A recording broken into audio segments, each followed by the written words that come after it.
What is authoritarianism in the context of political freedoms? Imagine living in a place where your voice doesn't matter much, where the government controls what you can say, think, or do. That's what authoritarianism is all about.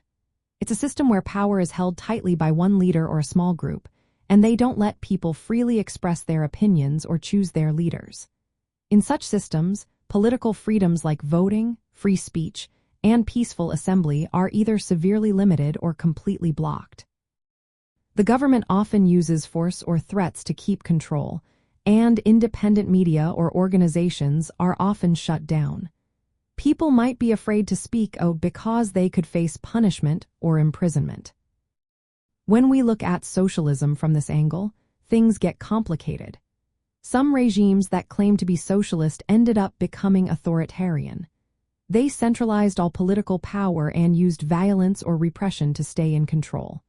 They argued it was to protect or push forward socialist goals, but in reality, it often meant crushing any opposition or dissent.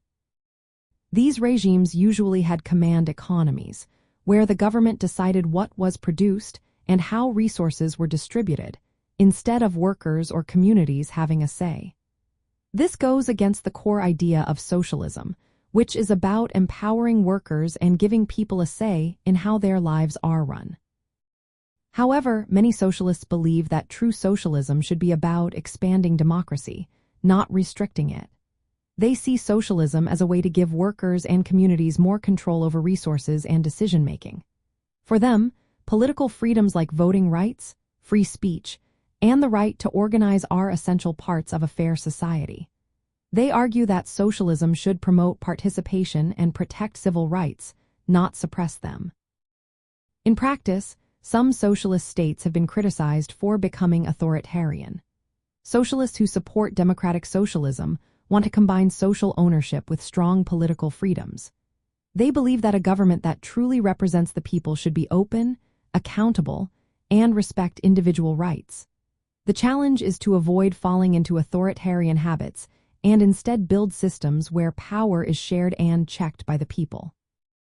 So, in simple terms, authoritarianism in the context of political freedoms means a government that keeps tight control, limits people's rights, and suppresses opposition. For socialism to be genuine, it must focus on expanding those freedoms, not shrinking them. Without political freedom, socialism loses its core purpose of empowering the people.